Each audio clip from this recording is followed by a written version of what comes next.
عمران خان صاحب کے انجام کے بارے میں صرف لکھا نہیں بلکہ ان کو مل کے بتایا. جس دن جنرل باجوہ نے میرے سمیت 3-4 صحافیوں کو آرمی ہاؤس میں بلا کے، کون تھے صحافی؟ چھوڑے نا اب بیچارے، وہ اگر نہیں نام بیچارے ہیں وہ، یعنی جن کو جنرل باجوہ بلائے وہ بیچارے ہیں.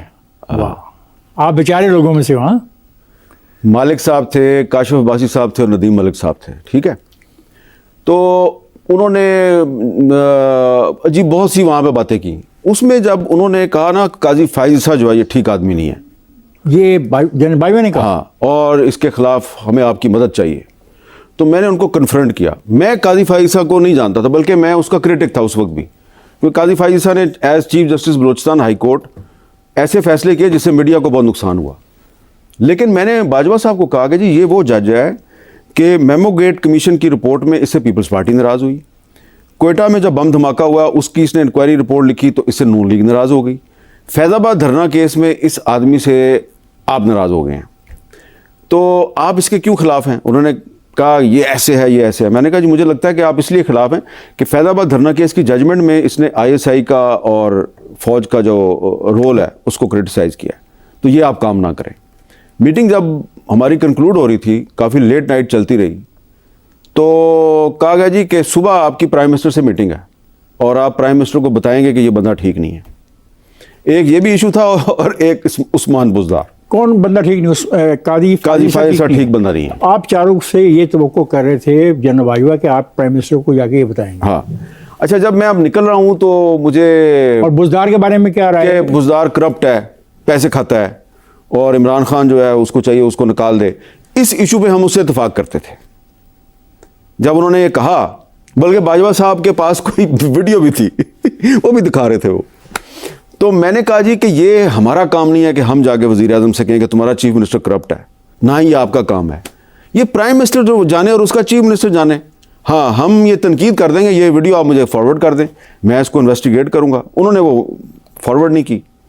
جب ہم نکل رہے تھے تو مجھے کہا گیا جی کہ کل صبح آپ کی 10 بجے میٹنگ ہے. اب اس وقت رات کا 1:30-2 بجا ہوا. یہ کس نے آپ کو پیغام دیا؟ ان کے ساتھ جو سٹاف کے لوگ تھے.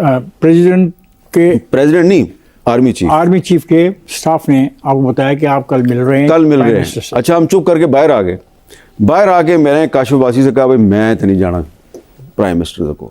انہوں نے کہا ٹھیک ہے، تسی بھی فون بند کر دو میر صاحب، تو میں بھی فون بند کر. اب ہم دو پکے ہو گئے کہ جی ہم تو نہیں جا رہے.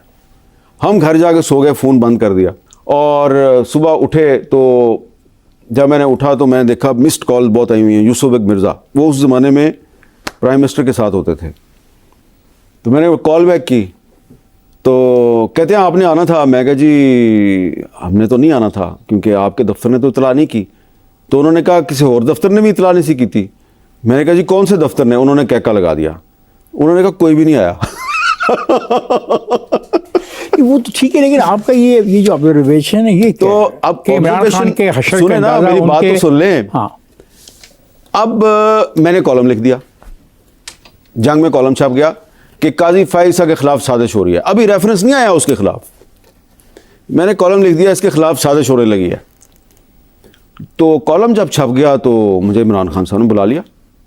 اچھا، آپ کو پتا وہ اردو کالم نہیں پڑھ سکتے. ان کو وجہ مجھے نہیں پتا، وہ ان کو بتایا جاتا ہے، اس وقت تو نہیں پڑھ سکتے تھے.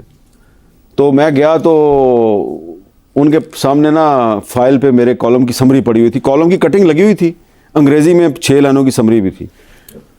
تو مجھے کہتے ہیں یار تم نے لکھا ہے کہ میں قاضی فائز عیسیٰ کے خلاف. میں نے تو کچھ نہیں کرنا، میرے پاس ٹائم ہی نہیں ہے. میں اکانومی جو ہے اس کو سنبھالوں یا میں ججوں سے لڑوں؟ تو میں نے کہا جی آپ کو یہ تو پتہ ہی ہوگا نا کہ پھر اس جج کے خلاف آپ کو کچھ کہا جا رہا ہے. تو مسکرائے اور انہوں نے کہا کہ میں تمہیں ایشورنس دیتا ہوں حامد، میں تمہیں گارنٹی دیتا ہوں کہ میں قاضی فائز عیسیٰ کے خلاف کوئی سازش نہیں کروں گا، میری پریورٹیز یہ ہو رہے ہیں. لیکن ریفرنس اسی نے بھیجا. ٹھیک ہے، 3-4 دن گزرے، میں اپنا بڑا سیٹسفائی ہو کے واپس آ گیا. 3-4 دن گزرے تو مجھے جناب ایک فون آیا کہ جی قاضی فائز عیسیٰ کے خلاف ایک ریفرنس فائل ہو گیا، کسی جرنلسٹ نے کیا ہے، آپ کو کاپی چاہیے؟ میں کہا ہاں جی بھیج دیں. کاپی آئی، میں نے پھر کانٹیکٹ کیا انہوں نے کہا جی وہ یار اصل میں کیا کرتے جی پریشر ہی بہت تھا. تب میں نے کہا عمران خان گیا کہ عمران خان جو ہے اس کو ڈکٹیٹ کیا جا رہا ہے کہ تم نے ججوں سے لڑنا ہے, تم نے میڈیا سے لڑنا ہے, تم نے اس سے لڑنا ہے, تم نے اس سے لڑنا ہے.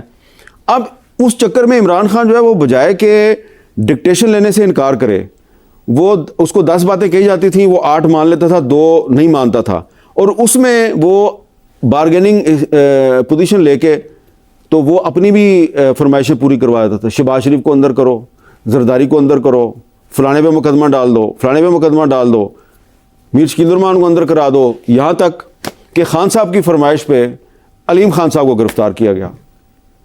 اس کی وہ تردید نہیں کریں گے, ان کی فرمائش کے ان کو گرفتار کیا گیا. جب مجھے یہ پتا چلا کہ اب خان صاحب نے اپنی پارٹی کے لوگوں کو خود گرفتار کروانا شروع کر دیا ہے, تب میں نے کہا اب گئے وہ خان صاحب, میں نے یہ لکھنا شروع کر دیا. لیکن اب جو اس وقت جو عمران خان کے ساتھ ہو رہا ہے, تو میں آج کل یہ سوچ رہا ہوں کہ کہیں موجودہ وزیر اعظم کا بھی انجام وہی نہ ہو جو پچھلے وزراء اعظم کا ہوا ہے. تو کون آئے گا آپ کے خیال میں؟ نہیں, ابھی تو میں سوچ رہا ہوں, ابھی میں کنکلوژن پہ نہیں پہنچا. آپ کہتے ہیں یہ عمران خان کا کمال ہے کہ انہوں نے اپنی حکومت کے صرف 3 سالوں میں ہی تبدیلی کا لفظ اتنا بدنام کر دیا کہ اب یہ تانا اور گالی بن چکا ہے. حامد صاحب, آپ کیا کہنا چاہتے ہیں کہ عمران خان جو بیانیہ بنانے کی کوشش کرتا ہے وہ گالی بن جاتا ہے؟ یہ میں اس وقت کہہ رہا ہوں جب وہ وزیر اعظم تھا, اس زمانے کی بات کر رہا ہوں, اور اس وقت تو یہ گالی بن گیا تھا نا. کیا تبدیل ہوا؟ وجہ کیا تھی؟ میں یہ آپ سے پوچھ رہا ہوں نا کہ آپ کو کوئی تبدیلی نظر نہیں آئی. وہ تو کلیم کرتا ہے کہ اس نے تو بہت زبردست بنیادی تبدیلیاں کی, اور میں خیبر پختونخوا کی بات اس لیے کر رہا تھا کہ وہاں پہ ان کا وقت زیادہ ہو گیا تھا, 10 سال گزر گئے تھے وہاں پہ, یہاں پہ تو 4 سال گزرے. آپ کو کیا تو جو ان کے چیف منسٹر تھے پرویز خٹک صاحب, عمران خان کے زمانے کے چیف منسٹر تھے پرویز خٹک صاحب, وہ پھر کیوں ان کو چھوڑ کے چلے گئے؟ اور پھر بعد میں عمران خان نے ان کو ڈیفنس منسٹر بنایا, تو پرویز خٹک صاحب کمرہ بند کر کے لاک لگا کے تو میرے سامنے کیوں روتے تھے؟ عمران خان کیا کر رہا ہے؟ نہیں, کیوں روتا تھا؟ وہ روتا تھا کہ یہ عمران خان جو ہے وہ غلط حکومت کر رہا ہے, صحیح نہیں کر رہا. تو میں اس کو پرویز خٹک کے نزدیک اس کی غلطیاں کون سی تھیں جو آپ سے کہی کی اس نے کہا کہ کرپٹ لوگ جو ہیں وہ ان کو بٹھایا ہوا ہے کئی جگہ پہ. تو میں نے کہا اس لیے کرپٹ کہہ رہے ہو کہ تم چیف منسٹر نہیں ہو اور تمہیں اس نے ڈیفنس منسٹر بنایا ہوا ہے. تو اس نے کہا کہ یہ جس دن عمران خان کی حکومت ختم ہوگی تو اس دن تمہیں بتاؤں گا. تو اس دن خٹک صاحب ان کے ساتھ نہیں تھے. کیا عمران خان ہر گرفتار ہونے والے صحافی کے بارے میں آپ سے رابطے میں تھے؟ کیونکہ آپ کہتے ہیں کہ عرفان صدیقی گرفتار ہوئے تو عمران نے آپ کو پیغام بھجوایا کہ میں نے اس کو گرفتار نہیں کروایا. دیکھیں, عرفان صدیقی صاحب جب گرفتار ہوئے تھے نا, تو مجھے رات کا لیٹ نائٹ کا وقت تھا, تو مجھے جمال ناصر صاحب جو ہیں, ڈاکٹر جمال ناصر صاحب جو بعد میں پنجاب کے وزیر صحت بنے محسن نقوی صاحب کی کیبنٹ میں, وہ بہت ان کے قریبی دوست ہیں عرفان صدیقی صاحب. انہوں نے مجھے کال کی کہ عرفان صدیقی صاحب کو گرفتار کر لیا. تو میں نے ایک ٹویٹ کر دیا. جب میں نے ٹویٹ کر دیا کہ جی عرفان صدیقی صاحب کو غلط گرفتار کیا گیا ہے, تو مجھے نعیم الحق صاحب نے فون کیا. وہ عمران خان صاحب کے پولیٹیکل سیکرٹری تھے. انہوں نے کہا یار خان صاحب کہہ رہے ہیں کہ مجھے اس بات کا نہیں پتہ. میں نے کہا یار شاید مسعود گرفتار ہوا, تو عمران خان کہتا تھا مجھے نہیں پتہ. ٹھیک ہے, اب عرفان صدیقی گرفتار ہوا ہے تو عمران خان کہتا ہے مجھے نہیں پتہ. تو یہ ذرا جو تھی نا ٹائمنگ, یہ آپ غور کریں کہ یہ جون 2019 میں D G I S I بدلا اور جنرل فیض صاحب D G I S I بنے, اور عرفان صدیقی صاحب جو ہے وہ جولائی میں ان کو گرفتار کیا گیا. تو ہم نے تانے بانے جوڑے اس کے ساتھ D G I S I کے ساتھ.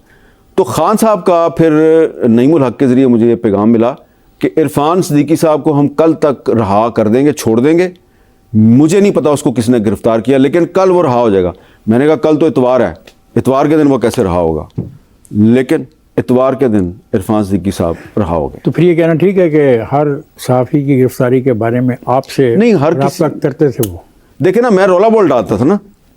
میں سیدھی سی بات ہے کہ صحافی گرفتار ہو جائے, اس کو اغوا کر لیا جائے, تو میں شور بہت ڈالتا ہوں. تو ظاہری بات ہے جو جس پہ الزام لگتا ہے اگر وہ وزیر اعظم ہے ملک کا, تو وہ پھر کوشش تو کرے گا نا مجھے بتانے کی یار یہ نہیں, ہم نے نہیں کیا. یہ کیا یہ حقیقت ہے کہ تحریک طالبان پاکستان کے ساتھ مذاکرات اور معاہدہ